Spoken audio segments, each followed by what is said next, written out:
السلام علیکم. We have started a new channel Urdu Kahani. تو آئیے اسٹارٹ کرتے ہیں.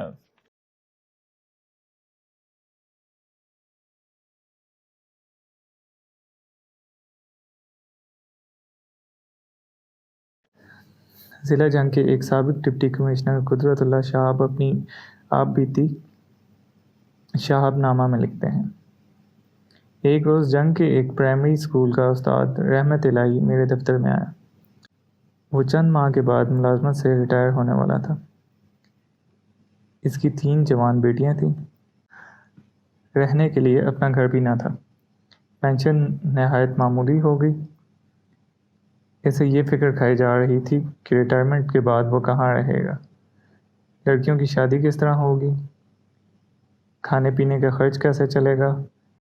اس نے مجھے سرگوشی میں بتلایا کہ یہ پریشانی کے عالم میں وہ کئی ماہ سے تہجد میں اللہ تعالیٰ کی بارگاہ میں فریاد کرتا رہا ہے۔ چند روز قبل اسے خواب میں حضور اکرم صلی اللہ علیہ وسلم کی زیارت نصیب ہوئی۔ چند روز قبل اسے خواب میں حضور نبی کریم صلی اللہ علیہ وآلہ وسلم کی زیارت نصیب ہوئی، جس میں حضور نبی اکرم صلی اللہ علیہ وآلہ وسلم نے ارشاد فرمایا کہ تم جھنگ جا کر ڈپٹی کمشنر کو اپنی مشکل بتاؤ، اللہ تمہاری مدد کرے گا۔ پہلے تو مجھے شک ہوا کہ یہ شخص ایک جھوٹا خواب سنا کے مجھے جذباتی طور پر بلیک میل کرنے کی کوشش کر رہا ہے۔ میرے چہرے پر شک اور تذبذب کے آثار دیکھ کر رحمت الہی اب دیدہ ہو گیا اور بولا: جناب، میں جھوٹ نہیں بول رہا۔ اگر جھوٹ بولتا تو شاید خدا کے نام پر تو بول لیتا، لیکن حضور نبی کریم صلی اللہ علیہ وآلہ وسلم کے نام پر کیسے جھوٹ بول سکتا ہوں؟ اس کی اس منطق پر میں نے حیرانی کا اظہار کیا کہ آپ نے سنا نہیں، با خدا دیوانہ و با مصطفیٰ ہوشیار باش۔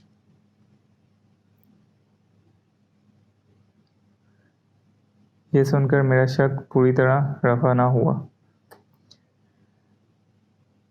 لیکن سوچا اگر یہ شخص غلط بیانی سے بھی کام لے رہا ہے تو ایسی عظیم ہستی کے اس مبارک کا سہارا لے رہا ہے جس کی لاج رکھنا ہم سب پر فرض ہے۔ چنانچہ میں نے رحمت الہی کو 3 ہفتے کے بعد دوبارہ آنے کے لیے کہا۔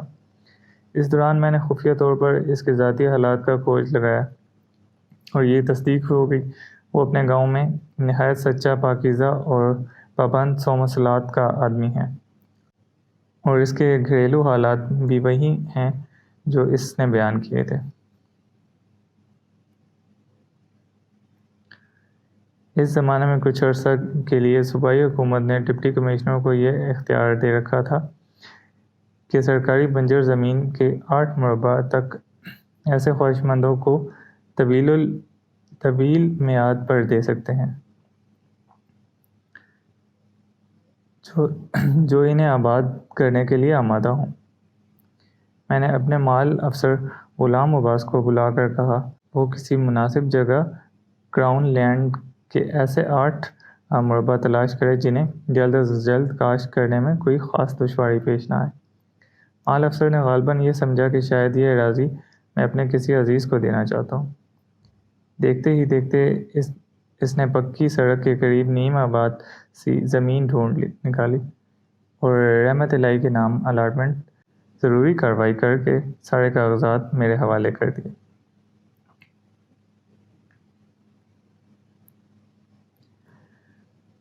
دوسری پیشی پر جب رحمت الہی حاضر ہوا تو میں نے یہ نذرانہ اس کی خدمت میں پیش کر کے اسے مال افسر کے حوالے کر دیا۔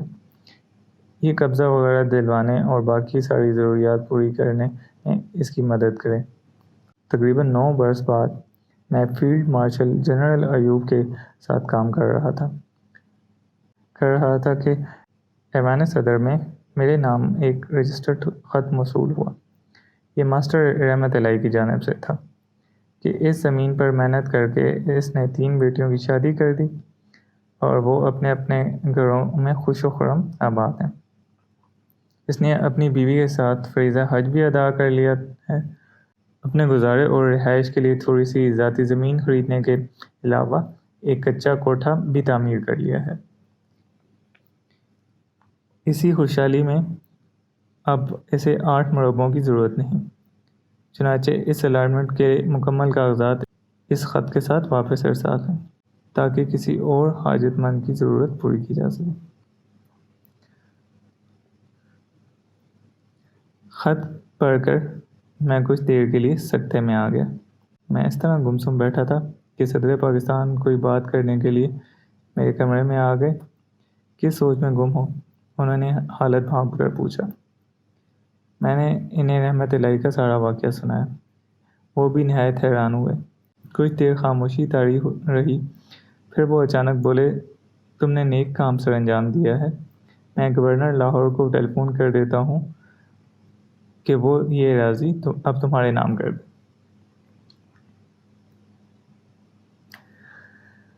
میں نے نہایت لجاجت سے گزارش کی کہ میں اس انعام کا حقدار نہیں ہوں۔ یہ سن کر صدر پاکستان بولے کہ تمہیں زرعی راضی حاصل کرنے میں کوئی دلچسپی نہیں؟ جی نہیں سر، میں نے التجا کی۔ آخر میں فقط 2 گز زمین ہی قبر کے لیے کام آتی ہے، وہ کہیں نہ کہیں کسی نہ کسی طرح مل ہی جاتی ہے۔ صلی اللہ علیہ وآلہ وسلم۔